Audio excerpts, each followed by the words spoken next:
Every culture has stories about heroes. It's almost as if there's an instinct inside of us that knows something has gone wrong with the world and we need someone who's stronger and smarter than us to put things right. Well, in the ancient world, there were myths about Hercules and Thor. In the Middle Ages, there were legends about King Arthur or Robin Hood. In our day, we have stories about superheroes like Batman, Spider-Man, Captain Marvel, Wonder Woman. As a kid, my favourite was Superman. I wanted to be Superman. I wanted to be faster than a speeding bullet. I wanted to be stronger than a locomotive. I wanted to be able to fly. But most of all, I wanted Superman's chest. That magnificent Superman chest with the great big red S on it. Probably because I've never had that kind of chest, the kind of chest that would accommodate such a curvy letter. A less curvy letter perhaps, like an I or a lowercase l.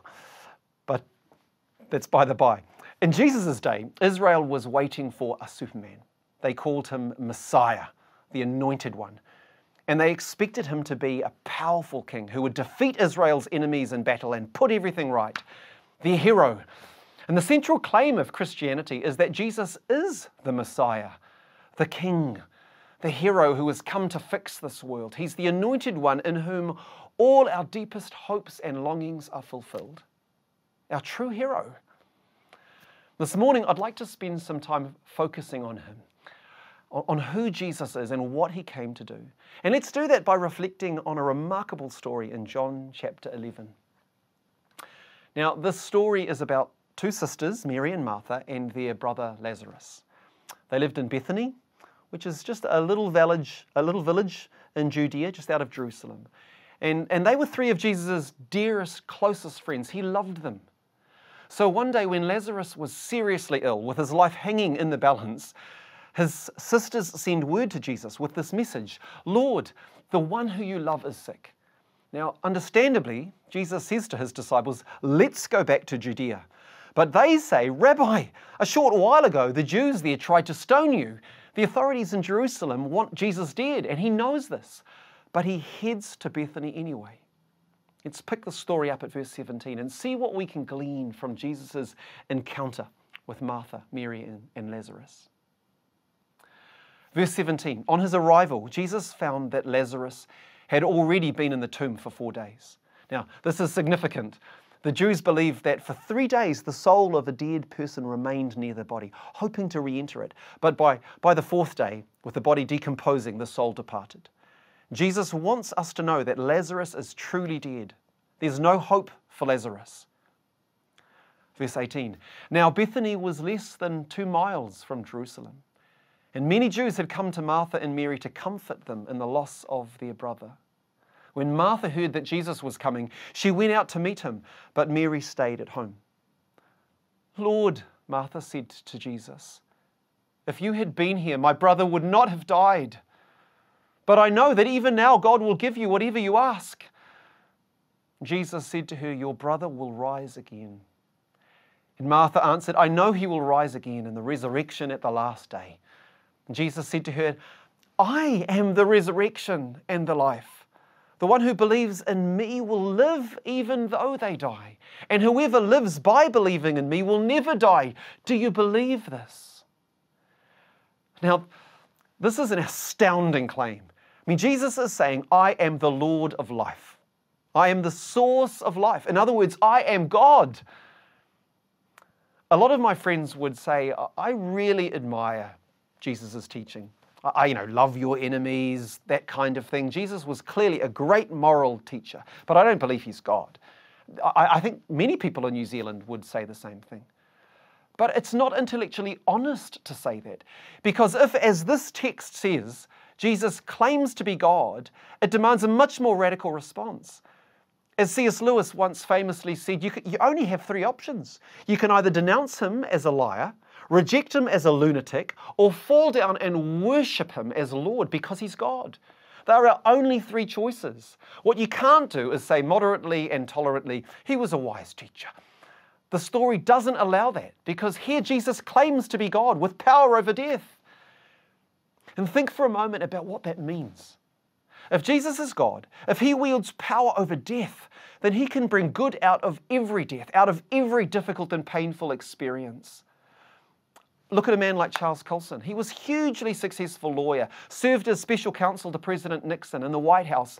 But in 1974, he pleaded guilty to charges relating to the Watergate scandal, and he ended up in prison for 7 years, the darkest moment of his life.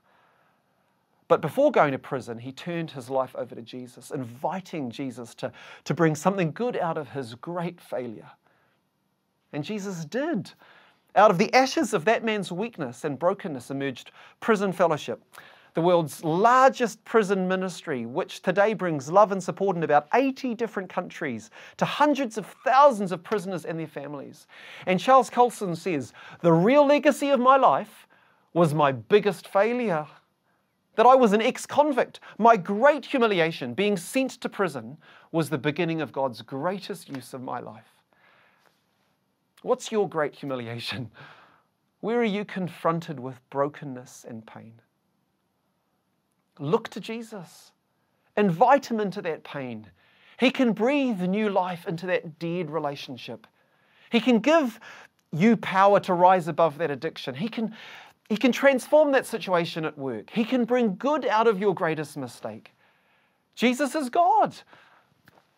But that doesn't fully explain who he is. Look at what happens in the next interaction. Verse 28. After she had said this, she went back and called her sister Mary aside. The teacher's here, she said, and he's asking for you. When Mary heard this, she got up quickly and went to him. Now Jesus had not yet entered the village, but was still at the place where Martha had met him. When the Jews who had been with Mary in the house, comforting her, noticed how quickly she got up and went out, they followed her, supposing she was going to the tomb to mourn there. When Mary reached the place where Jesus was and saw him, she fell at his feet and said, Lord, if you had been here, my brother would not have died. And when Jesus saw her weeping and the Jews who had come along with her also weeping, he was deeply moved in spirit and troubled. Where have you laid him? He asked. Come and see, Lord, they replied. Jesus wept. And then the Jews said, see how he loved him. The word translated wept does not mean quiet and polite sniffling.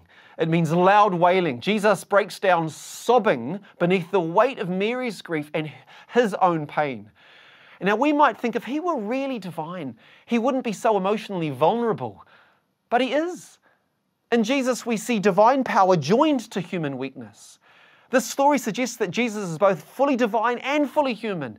No other religion agrees with this. No other religion believes that the transcendent creator, the author of life, became a weak, limited mortal who felt the full horror of death. It's unique to Christianity, and it's uniquely comforting. When I was a student at Carey, I remember reading the work of Nicholas Wolterstorff, a philosopher, professor of philosophy. He lost his 24-year-old son, Eric, in a climbing accident. And Wolterstorff later wrote a book called Lament for a Son, in which he traced the anguish of his loss as he struggled to come to terms with it. And this is what he wrote. He said, there is a hole in the world now. In the place where he was, Eric, there's now just nothing. Only a gap remains. The world is emptier. My son is gone. Only a hole remains, a void, a gap, never to be filled. I've become an alien in the world. I don't belong anymore. I buried myself that June day. It was me those gardeners lowered on squeaking straps into that hot, dry hole. It was me on whom we shoveled dirt. It was me we left behind. Sometimes I think that happiness is over for me. But he also wrote this. He said, I found comfort in the realization that God did not strike some mighty blow of power, but he sent his beloved son to suffer like us, and through his suffering to redeem us from suffering and evil. Instead of explaining our suffering, God shares it. He loves us enough to enter our pain. And it's this paradox that Jesus is both divine and human that in my mind makes him so beautiful, so remarkable. He is the sovereign ruler of the universe, and yet he's absolutely approachable. He's infinitely powerful, yet he's incredibly humble. He's absolutely perfect, yet He's always understanding. He's unbelievably strong, yet He's so tender and gentle. He is lion and He is lamb. He's God in the flesh. He understands, in other words, He understands your weakness. He sees your struggle. He feels your pain. He grieves with you. But of course, this leaves us with a question. Why did He do it? Why did absolute power have to enter into our weakness? Well, let's go back into the text. Verse 38 says that Jesus, once more deeply moved, came to the tomb. It was a cave with a stone rolled across the entrance. "Take away the stone," He said. "But Lord," Martha, the sister of the dead man, said, "by this time there's a bad odor, for he's been there 4 days." And then Jesus said, "Did I not tell you that if you believe, you will see the glory of God?" So they took the stone away. And Jesus looked up and said, "Father, I thank you that you have heard me. I knew that you always hear me, but I said this for the benefit of the people standing here, that they may believe that you sent me." And when He had said this, Jesus called out in a loud voice, "Lazarus, come out!" The dead man came out, his hands and feet wrapped with strips of linen and a cloth around his face. And Jesus said to them, "Take off the grave clothes and let him go." The word translated deeply moved means to bellow with anger, to roar with fury. Jesus is absolutely furious. He's angry. He's outraged. Why?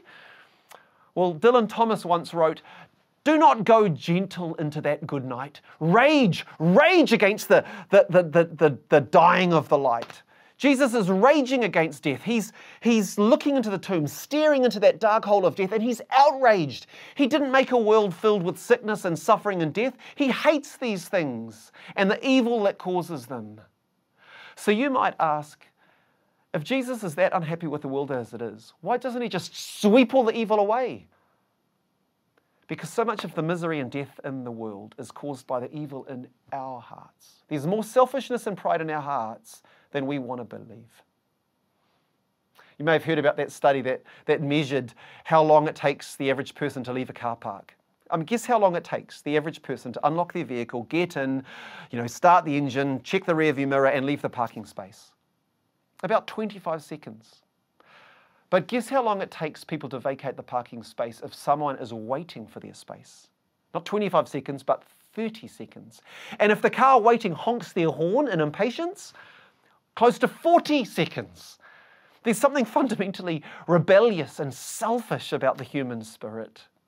Alexander Solzhenitsyn was right when he said that the battle line between good and evil does not run between nations, it runs through the heart of every person. So if Jesus had come to earth with the sword of God's wrath against evil, none of us would have been left to tell the story.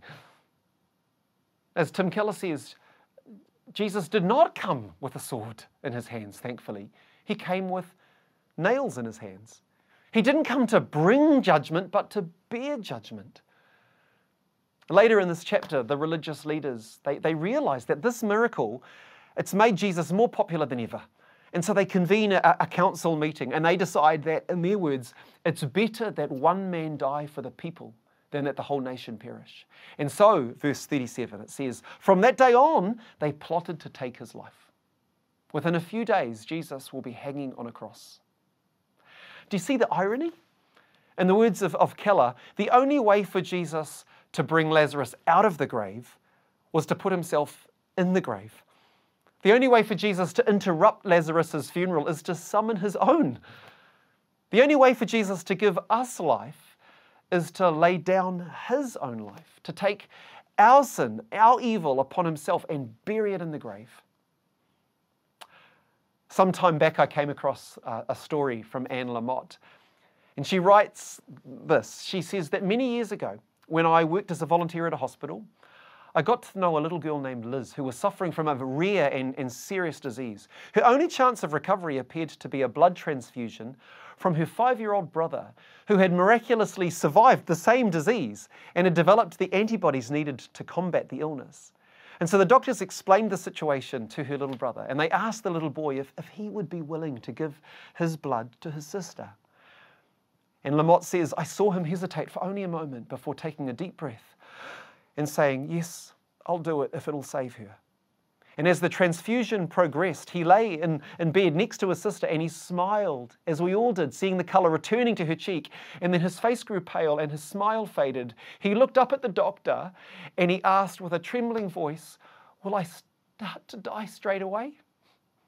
Being young, this little boy had misunderstood the doctor. He thought he was going to have to give all of his blood in order to save his sister. And yet he was willing, as was our Creator. In Jesus Christ, God came to our rescue. In his death and his resurrection, he demonstrated that he can bring life out of any death. He demonstrated that he understands your weakness. He feels your pain. And he demonstrated that he is for you. He is for you, and he's willing to transmit his life, his goodness into you. So give him that broken relationship. Give him that secret addiction. Give him that desperate struggle. Give him that massive mistake.